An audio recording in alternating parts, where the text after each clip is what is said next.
Chair recognizes Mr. Kean. Thank you, Mr. Chairman, and thank you to our witness for Thank being here today.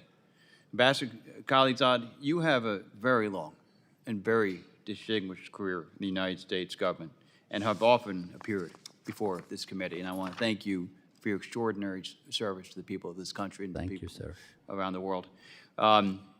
Unfortunately, the Taliban is once again the ruling power in Afghanistan.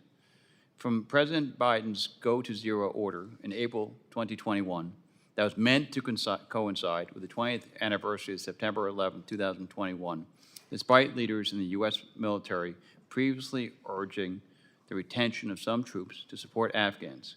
But what conversations did the administration have on the retention of U.S. contractors in Afghanistan?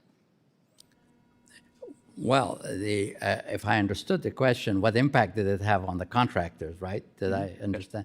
Well, they became uncertain and then ultimately mostly decided to leave because they were concerned about the security environment, insurance-related issues. And although the plan was based on the assumption that the government would survive, that the systems that they had, the military system, would continue to be serviced, but when the contractor departures, we had to rush around, try to find outside the country potential places where those systems could be serviced. Well, clearly, yes. Much of the Afghan security forces relied on U.S. contractors to maintain equipment, vehicles, and aircraft. And it must have been pointed out that without this support, the Afghan security forces wouldn't be able to successfully combat the Taliban.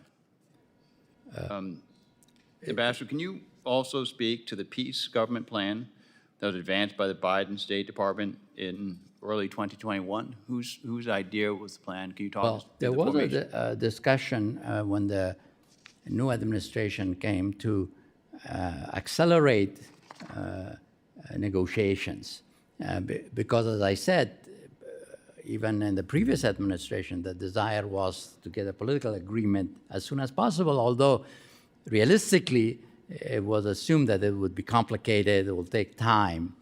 And the two features of the proposals by the Biden team was, one, to internationalize the effort to get the UN to appoint someone to help with the negotiations. And second was to advance a power-sharing plan for Afghanistan. Not that that be the one, but to get a discussion going. And the government of Afghanistan dismissed it more or less, as saying there are many ideas and plans. But yes, there was a proposal put forward and given to the Taliban and to the Afghan government. How did the Russian government respond to the Taliban takeover, Ambassador? Well, the Russians clearly had a two-track policy. One was they wanted us to leave. They said it, that they want us to leave. On the other hand, and they wanted us to also stay and to do the dirty work, if you like, of going after groups that they would target them, and to see us stuck there, pay a price without succeeding. So,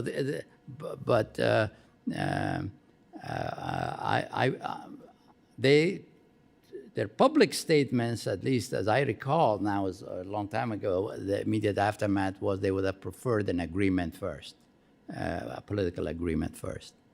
Okay. But I'm sure they were happy to see us leave, no doubt to depart. And can you explain your assessment in deeper regard, please? Well, for the longer term, they didn't want the U.S. forces on the border of the former Soviet territory. And they thought our presence in regard to Central Asia offered us opportunities and advantages. But on the other hand, like Iran, they wanted to make it as difficult for us to tie us down, to have leverage, if you like, over us by remaining vulnerable and stuck there. No, not to win, but not to kind of leave. So I say before wanting us to ultimately not to have permanent bases there, to this also while we were there to make us suffer. Thank you. Thank you. I yield back. From the yields, Chair